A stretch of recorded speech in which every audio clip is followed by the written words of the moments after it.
Apollo 11 का lunar module 20 जुलाई 1969 को चांद पर लैंड करता है। 40 feet down, 2.5. Picking up some dust.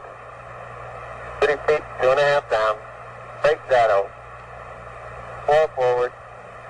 4 forward. Drift into the right a little. 1.5. इसमें बैठे हैं नील आर्मस्ट्रॉन्ग एंड बाज Aldrin. Neil Armstrong lunar module से चांद पर कदम रखते हैं। Okay, Neil, we can see you coming down the ladder now. I'm at the foot of the ladder. और दुनिया का सबसे पहला इंसान बन जाते हैं चांद पर कदम रखने वाला। लेकिन क्या सही में ऐसा हुआ था? क्योंकि आज 50-60 साल बाद भी लोग इनकार कर देते हैं कि सही में नील आर्मस्ट्रॉन्ग चांद पर गए थे। कुछ लोग कहते हैं ये कहानी पूरा झूठ है, ये सिर्फ दिखावा था अमेरिका की तरफ से। इन्होंने ये नाटक धरती में ही शूट करवाए थे। सच तो यह है कि इंसान कभी चांद पर गए ही नहीं तो ये झंडा कैसे लहरा रहा है चांद पर? वहाँ तो कोई हवा मौजूद ही नहीं है। क्या है सच्चाई इन सब के पीछे? आइए जानते हैं इस वीडियो में। 2, 1, 0, all engine running. We choose to go to the moon in this decade and do the other thing. Not because they are easy, but because they are hard. Houston, we see you on the stereo, over. Tranquility Base here. The Eagle has landed. That's one small step for man. One. आप सुन के हैरान हो जाओगे। इस Apollo 11 mission के पीछे बजाती एक वार, जो वार सोवियत यूनियन और अमेरिका के बीच में चल रहा था। दोनों देशों में स्पेस में जाने के लिए एक रेस चल रही थी। 1957 सोवियत दुनिया का ऐसा पहला देश बन जाता है जो आर्टिफिशियल सैटेलाइट लॉन्च करने वाला। अमेरिकन सरकार ये देख के शॉक्ड हो जाता है और 1958 में अमेरिका भी अपने सैटेलाइट लॉन्च करता है। फिर 1961 में यूरी गगारिन सोवियत यूनियन से दुनिया का सबसे पहला ऐसा इंसान बन गया स्पेस में जाने वाला। एक बार फिर से सोवियत अमेरिका को पीछे छोड़ देता है। उस टाइम अमेरिका में हलचल शुरू हो जाता है, क्योंकि वो लोग सोवियत से आगे कैसे जाएंगे और ये कंपटीशन में कैसे जीतेंगे। तो वो लोग डिसाइड करते हैं कि वो दुनिया का सबसे पहला ऐसा एक देश बन जाएंगे जो इंसान को चांद पर पहुंचाएगा।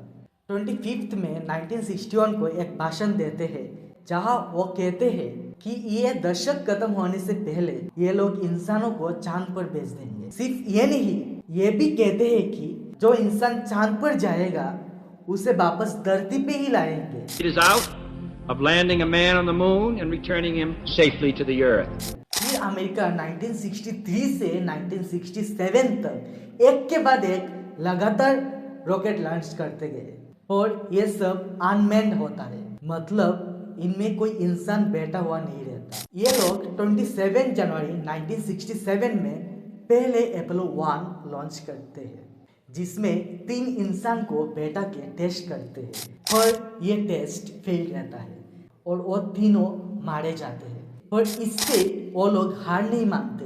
फिर ये लोग अपोलो 4, अपोलो 5, अपोलो 6 भी लॉन्च करते हैं विदाउट मैन। फिर इंसान को बैठा के अपोलो 7 और अपोलो 8 लॉन्च करते हैं, जो सक्सेसफुल रहता है। आगे जाके वो लोग अपोलो 9 और अपोलो 10 भी लॉन्च करते हैं। क्या आप ये स्पीड को अंदाजा लगा सकते हो कितने तेजी से नासा एक के बाद एक मिशन रेडी कर रहा है? हर 2 से 3 महीने के बीच में एक टेस्ट। ये सारे टेस्ट के बाद फाइनली जाके 16 जुलाई 1969 को अपोलो 11 मिशन लॉन्च किया जाता है। इस मिशन का हिस्सा थे 3 एस्ट्रोनॉट्स, नील आर्मस्ट्रॉन्ग, एडविन बाज आल्ड्रिन और माइकल कॉलिंस। और ये तीनों 20 जुलाई 1969 को चांद पे जाके लैंड करते हैं, जहां चांद पे पहला कदम रखते हैं नील आर्मस्ट्रॉन्ग और इनके बाद बाज आल्ड्रिन। और जब नील आर्मस्ट्रॉन्ग लूनार मॉड्यूल से उतर रहे थे, तब लूनार मॉड्यूल का एक इम्पोर्टेंट सा पार्ट टूट जाता है। और इन सब से नाखबर ये नील आर्मस्ट्रॉन्ग और बाज एल्ड्रिन तकरीबन 2.5 घंटे चांद पे बिताते हैं और चांद से कुछ मिट्टी का सैंपल लेते हैं और कुछ साइंटिफिक इंस्ट्रूमेंट चांद पे सेट करते हैं। ये दोनों लूनर मॉड्यूल पे जाके बैठते हैं और अब आता है असली ट्विस्ट। अब लूनर मॉड्यूल स्टार्ट नहीं हो रहा।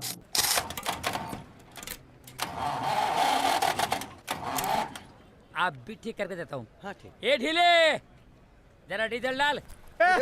अभी इसने पेट भर के डीजल डाला मैंने। वो लोग देखते हैं जो लूनर मॉड्यूल का स्टार्ट करने वाला स्विच था वो टूट गया है।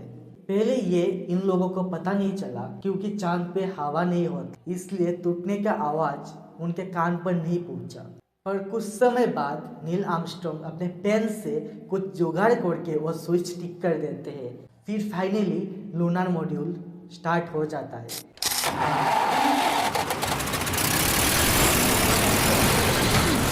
और माइकल कॉलिंग्स के द्वारा वो धरती के तरफ उड़ान भरते हैं और सक्सेसफुली वो तीनों अर्थ पे पैराशूट के द्वारा समुद्र में लैंड करते हैं।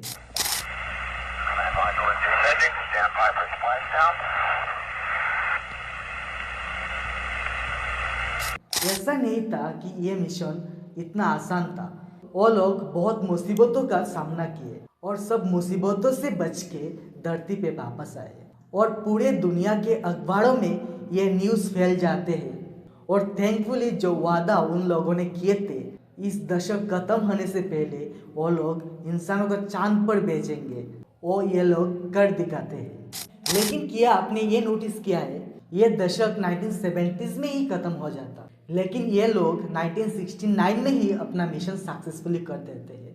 कहीं ये तो नहीं है कि वो लोग सोवियत यूनियन से आगे जाने के लिए ये नाटक रचाया, लेकिन ये सब सही नहीं है।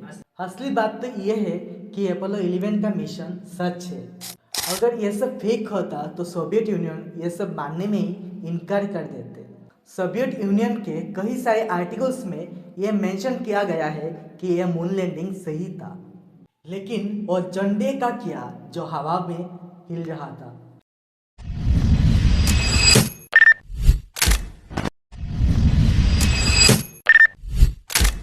वो झंडा कैसे हिल सकता है, बल्कि चांद पे तो कोई हवा भी नहीं है।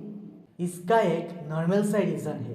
जो झंडा वो लोग लेके गए थे वो स्पेशली डिजाइंड झंडा था, जिसमें एक वर्टिकल और एक हॉरिजॉन्टल रॉड भी था, ताकि वो झंडा बिना हवा के भी एक्सटेंड आउट रह सके।